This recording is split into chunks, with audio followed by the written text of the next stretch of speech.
Hola,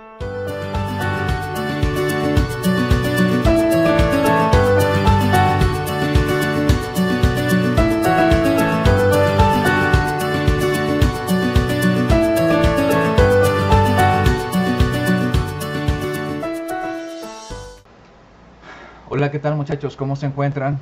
Mi nombre es Hugo, soy su profesor de flujo de fluidos y pues vamos a ver el siguiente tema que nos tocaba ver el día de ayer, que no pudimos verlo porque tuvimos algunos problemas técnicos con el sonido y bien me lo hicieron saber por WhatsApp. Espero esta vez esta información les pueda llegar más clara, más entendible, y recuerden que si tienen preguntas me pueden mandar un mensaje por WhatsApp o pueden mandarme un correo electrónico, ¿sí? Ustedes ya tienen esos datos y vamos a seguir con el tema. ¿Sí? Primeramente vamos a ver la diferenciación entre lo que es el flujo y lo que es el fluido. Vamos a ver si podemos hacer que ustedes puedan distinguir de manera más natural las diferencias de estos dos términos, que podemos hablar de manera relacionada pero no son lo mismo. Vamos a decir que el fluido, vamos a repetir el concepto que ya habíamos discutido en la clase anterior, en donde decíamos que es una sustancia que se deforma continuamente al ser sometida a una fuerza tangencial, de tal manera que adopta espontáneamente la forma del recipiente que lo contiene. No sé si recuerdan la foto del gato que les mostré, donde el gato estaba metido en un recipiente y casi parecía que era agua, ¿no? De manera de broma, el agua pues sí ocupa la forma del recipiente que lo contiene. El fluido en sí, en este caso, pues ya saben que podemos estar refiriendo también a lo que son los gases, que en el caso de los gases van a ocupar todo el espacio donde se encuentren y van a tratar de expandirse sin necesariamente ocupar o tomar la forma del recipiente que los contiene. Y digamos que podemos decir del flujo, que el flujo que ya es el fluido, es el movimiento en el cual ya se observa un desplazamiento de esa materia másica y que generalmente puede ser debida a una gradiente de presión, ¿sí? Esa gradiente de presión se puede observar mucho mejor en sistemas cerrados, sin embargo podemos también ver que en este caso una gradiente o una pendiente por efecto de la gravedad podemos ver un movimiento de fluidos en el caso de los ríos o los canales, ¿sí? Que es un efecto muy común que todos ustedes yo creo que ya deben estar familiarizados con eso. También para distinguir bien los tipos de fluidos vamos a hablar de tres grupos muy importantes. En el caso de los fluidos tenemos que hay los que según su estado de agregación podemos clasificarlos en dos tipos, que son gases y líquidos, que ya todos sabemos que los gases no tienen un volumen definido, ocupan todo el espacio que los disponen, mientras que los líquidos tienen un volumen definido y tratan de ocupar casi todo el espacio del recipiente que los contiene. También tenemos el segundo grupo de ellos, que es según su compresibilidad y está muy relacionada a lo que son los gases y los líquidos. Pero aquí tenemos que hacerle el énfasis de que en sí estos dos tipos de estado de materia, uno es comprensible, que es el caso de los gases, y otro es incomprensible, que es el caso de los líquidos. Comprensible varía fácilmente su volumen al ser sometido a una presión, y en incomprensible pues es todo lo contrario, no cambia su volumen a pesar de que puedas estarle aplicando mucha presión. Y el tercer grupo, que no es menos importante, es según su viscosidad, y podemos clasificarlos en dos tipos. Tenemos los fluidos que se les denomina newtonianos porque siguen la ley de Newton, y los no newtonianos porque no siguen la ley de Newton. Y esto tiene que ver con el esfuerzo cortante o el esfuerzo que se aplica a estos fluidos. Vemos cómo los fluidos pueden responder de manera diferente. Recordemos que la viscosidad es esa propiedad que se encuentra en los fluidos que ofrece resistencia al movimiento o al desplazamiento. Dice aquí, en el caso de los newtonianos, su viscosidad es constante y la deformación que presentan es lineal al esfuerzo. Ejemplo de los fluidos newtonianos son el aire y el agua. Todos estamos familiarizados con el aire y el agua y sabemos que no sentimos a veces una resistencia a medida que aumentamos nuestra fuerza para tratar de movernos en el agua o en el aire. Mientras, por lo contrario, cuando estamos hablando de fluidos no newtonianos, su viscosidad no es constante, sino que varía con la temperatura o con el esfuerzo que apliquemos al tratar de movernos dentro de ese fluido. Algunos ejemplos de estos fluidos no newtonianos son los fluidos plásticos o el barro, ¿sí? Me imagino que ya algunos de ustedes está imaginándose cuando haya jugado con lodo, como a veces el lodo ofrece cierta resistencia a la deformación. Dice aquí también, observando un poquito en el tipo de agregación que tienen algunos fluidos, vemos que los gases y los líquidos presentan diferentes arreglos moleculares. En el caso de los gases no tienen un volumen definido, ocupan todo el espacio que disponen, como le decíamos hace un momento, no tienen forma ni volumen propio, cuyas moléculas tienden a separarse unas de otras y presentan mayor movilidad que los líquidos, ¿sí? Mientras que los líquidos son sustancias cuyas partículas presentan mayor movilidad que los sólidos y menor que los gases, y no presentan una forma propia determinada, pero sí un volumen fijo que se distribuye dentro del recipiente que los contiene y del cual toma su forma, ¿sí? Y eso es lo que discutimos. Aquí tengo una pequeña imagen que trata de representar ese arreglo de moléculas diferente entre los diferentes estados de la materia, que es el sólido, el líquido y el gaseoso. Ya habíamos hablado también del plasma, pero ahorita no tiene caso recordarlo mucho, pero sí, en el caso de los líquidos trata de tomar la forma del recipiente que los contiene, mientras que en el caso de los gases pues se dispersan, ¿sí? Y no tienen un volumen o una forma definida. Yo creo que todos en algún momento de su vida se han puesto a jugar con alguna jeringa, ¿verdad? No sé si recuerdan cuando le echábamos agua o cuando le poníamos gas a la jeringa y le tapamos el orificio por donde salía el fluido. Vemos aquí cómo tenemos la representación de esa jeringa cuando la llenamos con agua y la misma jeringa cuando la llenamos con aire. Este pequeño dibujo esquema está tratando de representar el arreglo de las moléculas, como en un caso permite que las moléculas pues sí se acerquen más entre ellas, mientras que en el caso del agua pues no lo podemos. Por eso hablamos de estos tipos de fluidos como fluidos comprensibles, como es el caso del gas, porque varían fácilmente su volumen al ser sometidos a una presión, y a los incomprensibles, como en el caso del agua, porque la variación en su volumen al ser sometidos a presión es prácticamente nula, no lo podemos presionar más. Hablando un poquito más específicamente de los fluidos de tipo newtonianos y no newtonianos, tenemos esta gráfica que nos va a ayudar a entender un poquito más ese comportamiento de los fluidos. Sí, decimos que los fluidos newtonianos, su viscosidad es constante y la deformación que presenta es lineal al esfuerzo. El ejemplo de los fluidos newtonianos son el aire y el agua, como ya habíamos mencionado. Y ahorita vamos a explicar esta gráfica. Los no newtonianos, su viscosidad no es constante, sino que varía con la temperatura o el esfuerzo que se le aplique. Un ejemplo de ello serían los fluidos plásticos o el barro. Viendo un poquito aquí esta gráfica, tenemos la representación del esfuerzo cortante, y vean ustedes o imagínense ustedes el esfuerzo cortante como aquel esfuerzo que van a aplicar sobre el fluido, que puede ser una lámina que está en contacto con la superficie, puede ser tu mano, puede ser una aspa de un motor de algún bote, puede ser el fuselaje de un barco, puede ser diferentes objetos que entren en contacto con el fluido. Siempre va a haber una fuerza al movimiento y siempre va a haber una resistencia a ese movimiento, representada por la velocidad de formación.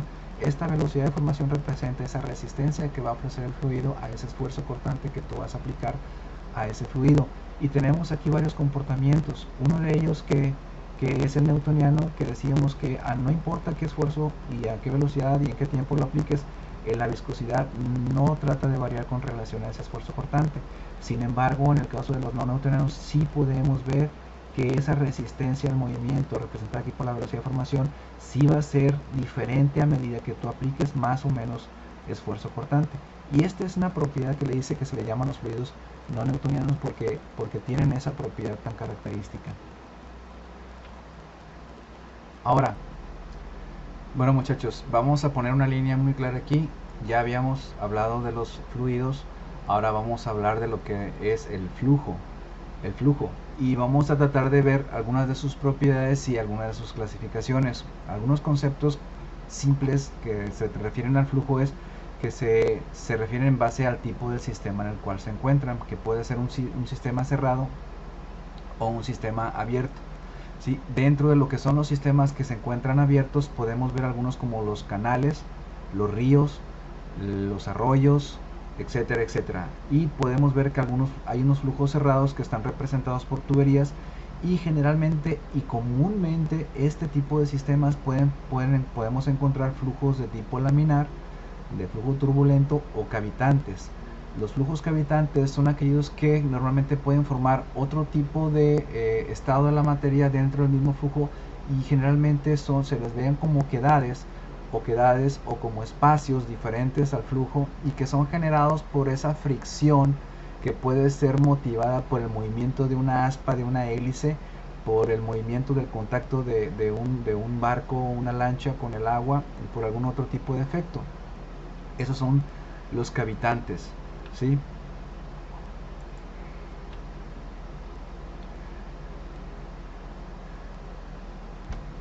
El concepto de los flujos, en el caso de los canales abiertos, podemos ver que el flujo de un canal abierto implica que el flujo en el canal está abierto a la atmósfera, pero si el flujo en el canal está abierto, el líquido que contiene no está cubierto por el conducto en su totalidad, por lo tanto hay una superficie que se encuentra libre a la atmósfera.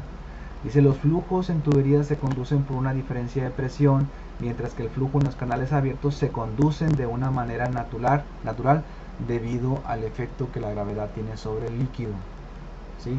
Y aquí vamos a ver un poquito el gradiente del gradiente de la pendiente y todo ese tipo de cosas, ¿no?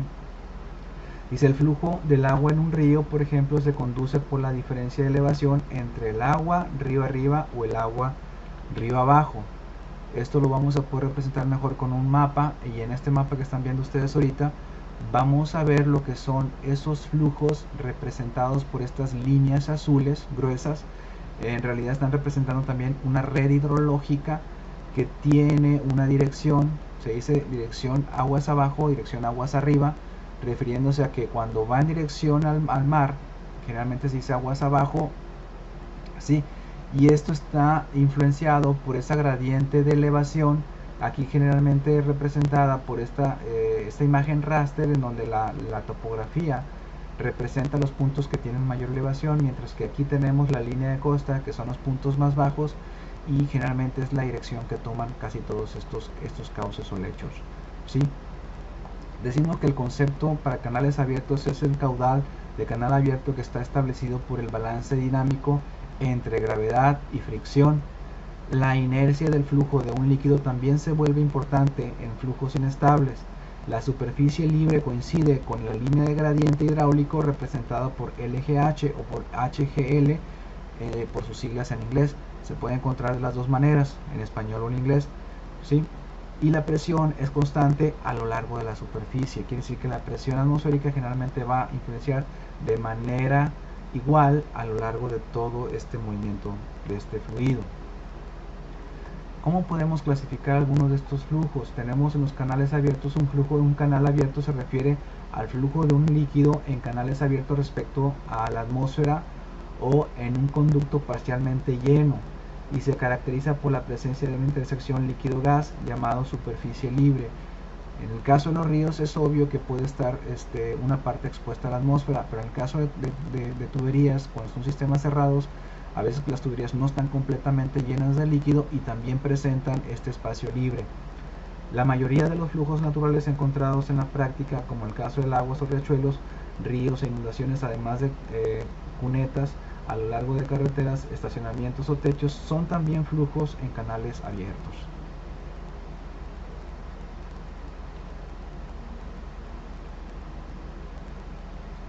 Otra característica que podemos observar en estos flujos y representados en este diagrama, que es un corte transversal de lo que puede ser el cauce de un lecho, pueden ver que hay canales abiertos donde la velocidad del flujo es cero. Generalmente aquel fluido que está en contacto con la superficie que lo contiene, aquí la velocidad de estos fluidos generalmente va a ser cero, ¿sí? Mientras que la superficie lateral en el fondo del canal, debido a las condiciones que presenta, puede tener algún tipo de deslizamiento, como es en el caso de estas zonas, que a la medida que se van alejando de estas zonas de fricción, el movimiento de ese fluido puede presentar menos fricción y moverse con un poquito más de velocidad. ¿Sí? Cuando existe un flujo secundario significante como el canal no circulante, la máxima velocidad ocurre abajo de la superficie libre, en un lugar donde se ocupa más o menos el 25% de la profundidad, como se muestra en esta figura, ¿sí? En esta zona aquí, que es más o menos donde se ocupa el 25% de la profundidad, donde se va a presentar generalmente el mayor movimiento de ese fluido. Siguiendo hablando de las características del movimiento de estos flujos, podemos además ver que la velocidad de flujo varía en la dirección de la superficie en la mayoría de los casos. Quiere decir que si vemos la superficie de un fluido, no es común o no es observable a veces que el movimiento de esos líquidos sean constantes a lo largo de toda esa superficie. Aquí, por ejemplo, podemos ver que este color azul está representando la superficie de un río, y aquí abajito tenemos también la superficie del río representada, pero tenemos un esquema de color que puede hacer una diferencia entre esos fluidos que presentan mayor velocidad en el movimiento que otros, ¿sí? Por lo tanto, dice la distribución de la velocidad y las consecuencias de ese flujo en los canales abiertos es en general tridimensional, como se está mostrando aquí en las figuras. ¿Sí?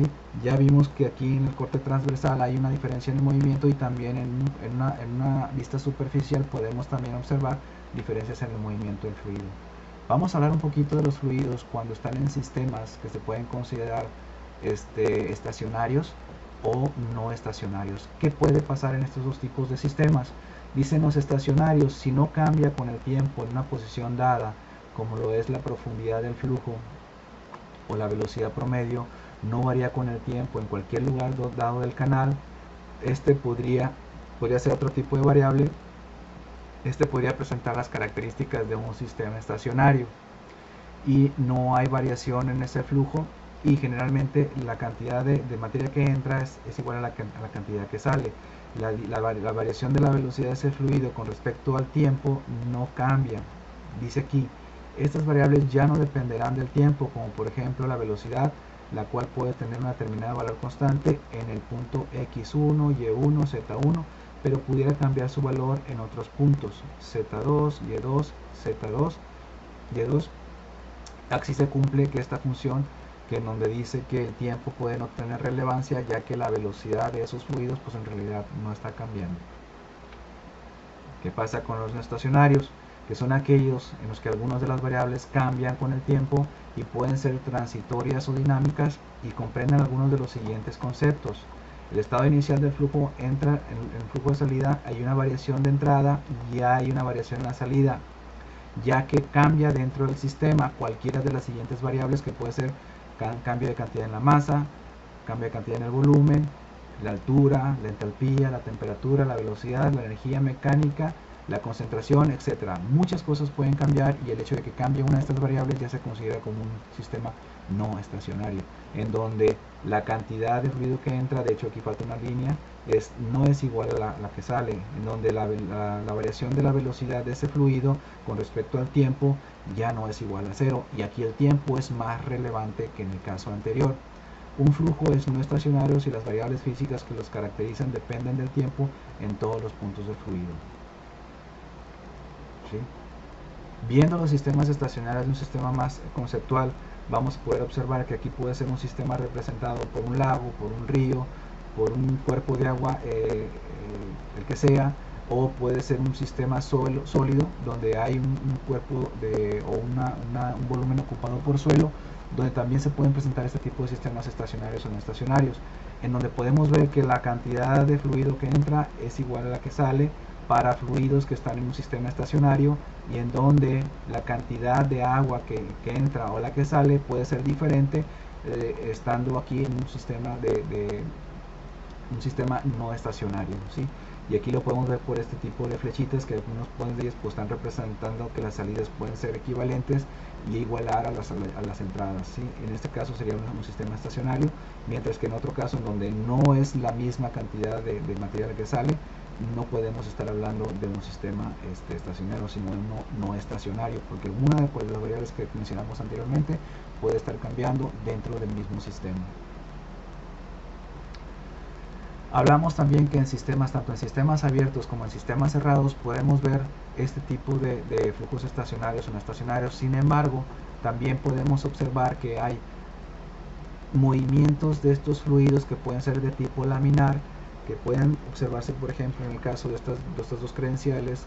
Cada una de ellas puede representar la capita de agua que se está moviendo una en relación a la otra, y pueden tener ese tipo de desplazamiento en relación a las capas anteriores. Esta representación puede ser lo que puede describir mejor un flujo laminar. No hay una variación en la dirección de ese fluido y no hay una mezcla, por lo tanto, tan evidente en los demás.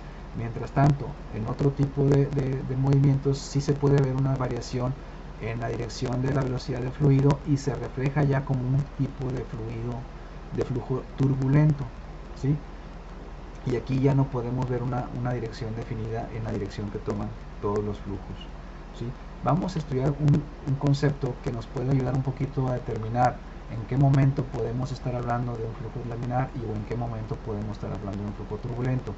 El número de Reynolds es un valor que nos puede permitir a nosotros hacer una precisión mayor de este tipo de movimientos en los fluidos o este tipo de flujos de los fluidos. Dice, para una tubería circular con un diámetro dado, por la que fluye un fluido con una densidad dada y una viscosidad representada por N por mu, cualquiera ser cualquiera de estas dos letras griegas, la que representa la viscosidad, ¿sí? Puede tener una rapidez representada por la letra V. El número de Reynolds se puede calcular de la siguiente manera, donde aquí RR representa Reynolds, que es igual a la velocidad que multiplica el diámetro de la tubería, que multiplica la densidad de ese fluido, dividida entre la viscosidad de este fluido. Esta ecuación es la que determina el número de Reynolds. ¿Y qué nos dice el número de Reynolds? Dice, el número de Reynolds es la relación entre la inercia presente en el flujo debido a su movimiento y la viscosidad de ese fluido. ¿Qué pasa con ese número cuando ya lo tenemos? Dice, un flujo turbulento que fluye por un tubo de vidrio se vuelve laminar cuando la velocidad se reduce hasta alcanzar el número de Reynolds igual a 2000. ¿Sí? Aquí tenemos un flujo laminar. Este valor se denomina número crítico inferior de Reynolds, donde todos los flujos para los que este fluido se consideran laminares. Dice, por lo tanto, también en otro punto, dice, en una instalación de tubería, un flujo laminar cambiará a turbulento en el rango si podemos encontrar que este valor de Reynolds se encuentra por encima de 4000, y entonces es cuando podemos considerar este tipo de flujo turbulento. Pero hay una excepción. ¿Y qué nos dice esa excepción? Que experimentalmente se ha comprobado que en ciertos fluidos que son muy especiales siguen tendiendo a un comportamiento laminar, aún a pesar de que el valor de Reynolds puede alcanzar valores de hasta 12.000. Entonces es un valor que nos puede permitir ver que en la mayoría de los flujos podemos encontrar una descripción de un movimiento turbulento laminar basados en el número de Reynolds. Sin embargo, solamente en algunos flujos muy especiales no vamos a ver este comportamiento. Y aquí, muchachos, vamos a dejar este tema. Vamos a terminar aquí la sesión. Les voy a pedir que tomen sus notas, que estudien este material. Espero verlos la próxima semana. Y ya saben, pues manténganse seguros, muchachos. Cuídense mucho y gracias por su atención.